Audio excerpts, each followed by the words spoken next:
Namaskar, Sat Sri Akal, great morning friends. Today I declare that rest of my life will be the best of my life. कैसे? अच्छे रिश्ते बनाकर। रिश्ते की क्या अहमियत होती है अपनी जिंदगी में? रिश्ते हम फिजिकल, साइकोलॉजिकल, सोशल और स्पिरिचुअल नीड के लिए बनाते हैं। नीड और वांट में थोड़ा डिफरेंस है। जो रिश्ते नीड की नींव पे होते हैं, नीड का मतलब होता है जरूरियात। जिंदगी जीने के लिए जो जरूरियात होती है उसकी नींव पे होते हैं, वो लंबे समय तक टिकते हैं। और जो रिश्ते वांट की नींव पे, वो अच्छे नहीं होते। उसमें क्वालिटी होती है लेकिन लंबे समय तक नहीं टिकते। एग्जाम्पल से आपको बताऊं, कपड़े जरूरियात है लेकिन ब्रांडेड कपड़े ये वांट है। वैसे तो रिश्ते बहुत सारे होते हैं, जैसे पेरेंट का चाइल्ड के साथ होता है, माँ बाप का अपने बच्चों के साथ जैसे होता है, स्टूडेंट का टीचर के साथ होता है, एक बिजनेसमैन का अपने कस्टमर के साथ होता है, एक मेड का अपने मकान मालिक के साथ होता है। ऐसे बहुत सारे रिश्ते होते हैं, लेकिन आज हम रोमांटिक रिलेशनशिप की बात करेंगे। क्या आपको पता है कोई भी रोमांटिक रिलेशनशिप 6 स्टेज में से पसार होती है? इसके 6 स्टेजेस होते हैं। लेकिन अच्छी बात यह है कि हम इस स्टेज को इंटरचेंज कर सकते हैं। चलो तो आज सीखते हैं रिश्ते कितने तबक्के के होते हैं, कितने स्टेज के होते हैं। सबसे पहला, lords of love and lords of passion. ये होता है पहला प्यार। जब आप इनिशियल रिलेशनशिप में होते हैं, शादी के पहले, एंगेजमेंट से लेके शादी तक की रिलेशनशिप, वो पहला प्यार होता है। उस वक्त क्या होता है, आप उसकी एक झलक देखने के लिए दौड़े भागे जाते हैं, शायरियां सुनाते रहते हैं, रोजेस लेके जाते हैं, लंबी सफर पे, लॉन्ग ड्राइव पे निकल जाते हैं। एक जोश होता है, lords of love and lords of passion. उससे आगे बढ़ के स्टेज 2 आता है।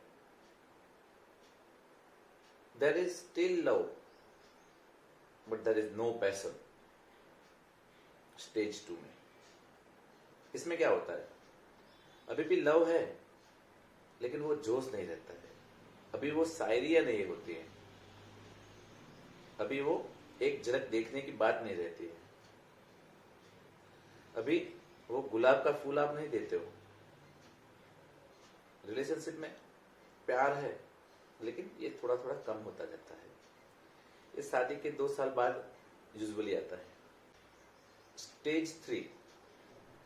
स्टेज 3 में क्या होता है, स्टेज 3 में नो लव नो पैशन। ये तीसरा स्टेज यूजुअली तब आता है जब एक बार बच्चा हो जाता है। उसके बाद में यूजुअली वाइफ बच्चे के पीछे काम करती है और हस्बैंड यूजुअली उसका बिजनेस, उसका जो भी वर्क होता है वो उस काम में लग जाता है। दोनों अपनी अपनी जगह पे काम करते रहते हैं। दोनों को पता है, दोनों एक्सेप्ट कर लेते हैं कि तुम तुम्हारा काम करो, हम मेरा काम करो। ये स्टेज 3 होता है। लेकिन फिर भी स्टेज 3 में जब भी कोई ओकेशन होता है तब वो अंदर की फीलिंग झांक जाती है। कोई शादी का त्योहार हो, बर्थडे हो, एनिवर्सरी हो, घर पे छोटा मोटा ओकेशन हो, तब फिर से वो माहौल पैदा हो जाता है। स्टेज 4। स्टेज 4 में क्या होता है, ट्राइंग टू एस्केप। जब आपका रिश्ता स्टेज 4 में पहुंचता है तब आप उस रिश्ते से निकलने की कोशिश करते हो। आपको लगता है आप फंस चुके हो, आपको उस रिश्ते में से मजा नहीं आता, फिर भी आप वो रिश्ता निभाते हो। उसमें से निकलने का ट्राई करते हो, लेकिन सोशल डायलेमा, सोसाइटी की वजह से आप वो नहीं कर पाते।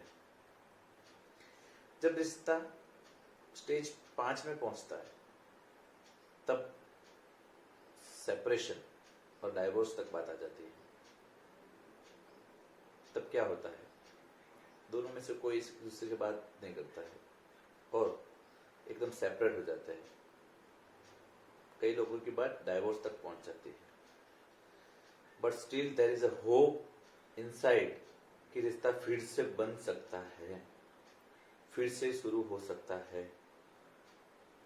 और जब आखिरी स्टेज आ जाता है, you don't want that relationship again, आपको वो रिश्ते की तरफ देखना भी पसंद नहीं चाहिए। डाइवोर्स ले लेते हो, उसमें कोई भी स्कोप नहीं बचता है कि आप वापस जाओ। अच्छी बात यह है कि आप स्टेज 1 से स्टेज 5 हर एक की जिंदगी में आते हैं, लेकिन you have to learn how to manage to stay in stage 1 and stage 2। आप स्टेज 1 और स्टेज 2 में कैसे रह सकते हैं, ये आपके ऊपर डिपेंड है। अब आपको एक ट्रिक देता हूं कि कैसे ही आप स्टेज 1 और स्टेज 2 में रह सकते हैं।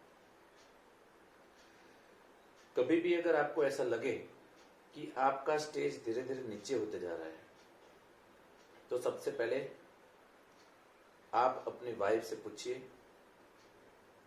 कि what is the definition for good husband for her, और आप अपने आप से पूछिए what is the definition of good wife for you. इसका जो भी आंसर आएगा, दोनों लिखिए, दोनों के आंसर के कंपेयर करिए। दोनों के आंसर में थोड़ी सी सिमिलैरिटीज होगी और थोड़े डिफरेंसेस हो गए। सबसे अच्छी बात यह है कि रिश्ता निभाने के लिए इट इज नॉट इम्पोर्टेंट कि आप में सिमिलैरिटीज क्या है और डिफरेंसेस क्या है। How you deal with this similarities and differences, relationship depends on that. मतलब कि आपकी रिलेशनशिप, आप इस सिमिलैरिटीज और डिफरेंस को कैसे टैकल करते हो, उसके ऊपर डिपेंड होती है।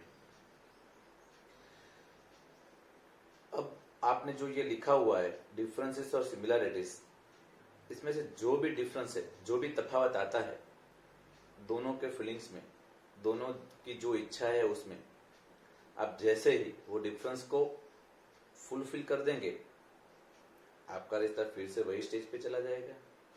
It's so easy. तो आज ही अगर आपको लगता है कि आपका स्टेज नीचे जा रहा है, तो डिफरेंस और सिमिलरिटी को लिखिए और जो भी डिफरेंसेस है उसको दूर करने के लिए एक्शन शुरू कर दीजिए। It's so easy. तो जरूर से आज का आपका ये लेसन है, ये आपकी लाइफ को हैप्पी और जॉयफुल बनाएगा। तो आपको आज का ये वीडियो कैसा लगा, ये नीचे कमेंट बॉक्स में जरूर सी बताइए और जरूर लिखिए कि आप कौन से स्टेज में हैं। अगर जरूरत पड़ी तो मैं आपको हेल्प करूंगा आपकी स्टेज अप करने के लिए। All the best, good luck.